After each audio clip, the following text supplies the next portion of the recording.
start of a small mini-series where we're going to be looking back and putting together a best 11 from the 80s, 90s, 2000s, 2010s and 2020s so far.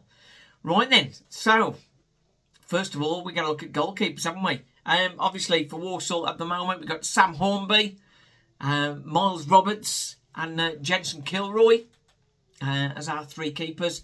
Are any of those going to step up and create great memories for us? It remains to be seen. But let's look back, shall we? The 1980s, for any of you remember those? First one I'm going to mention is Ron Green. Ron Green, I can remember writing in my school book, Ron Green could save the world. And he pretty much did. Helped us get to the Milk Cup semi-final against Liverpool, two-leg final. Second leg, of course, Walsall had gone 2-2 at their place. The wall collapsed, Ronnie Whelan's goal and that sort of thing. So lots to remember there. Ron Green, great keeper. In that 80s as well, we had Steve Cherry and Tony Godden. Also good mentions. And then Freddie Barber. What a character he was. I can remember one particular time I think he'd pulled a muscle and he was struggling a bit and he started throwing the ball out rather than kicking it. And he was giving the hush symbol to the fans, trying not to give away the fact that he'd pulled his hamstring. So that was very good. But 80s, sorry Fred, I'm going to have to go with Ron Green. My first worshipped keeper. The 90s, Ron Green did sort of reappear very early on. And after some good keepers, Mark Gale, he wasn't great, was he?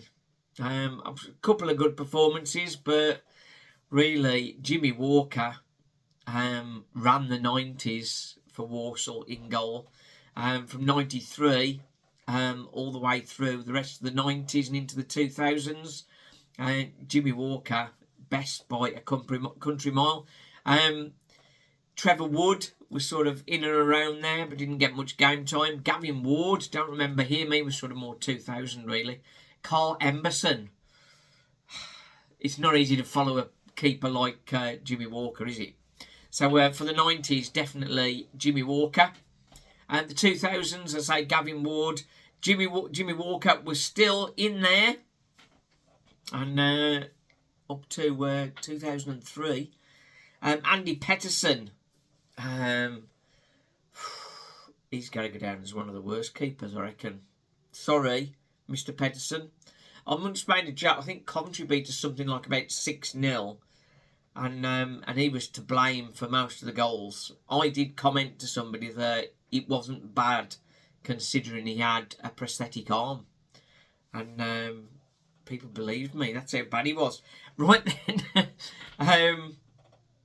Maybe I wanted to put that in there, had I? Never mind. Andy Oakes, Joe Murphy, Rene Gilmartin.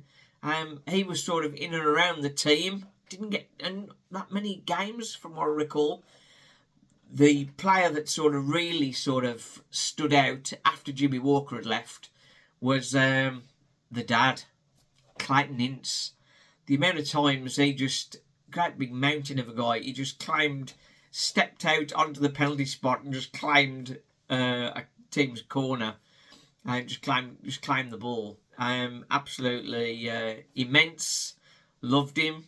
And Clayton Ince, yeah, definitely the keeper of the 2000s, I think.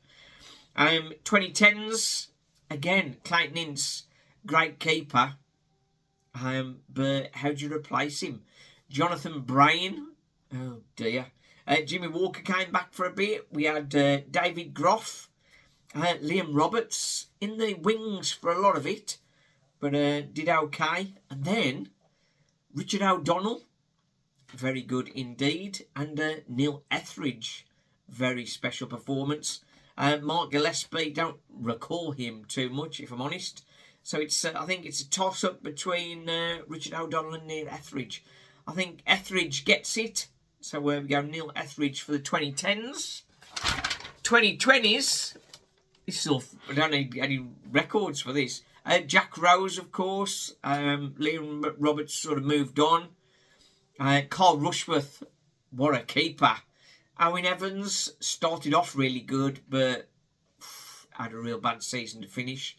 And of course, Tommy Simpkin last season. I think I'm going to give it to Carl Rushworth. Right then, who is your best keeper of those? So, in the final, as it were, Carl Rushworth, Neil Etheridge, Clayton Ince, Jimmy Walker, or Ron Green.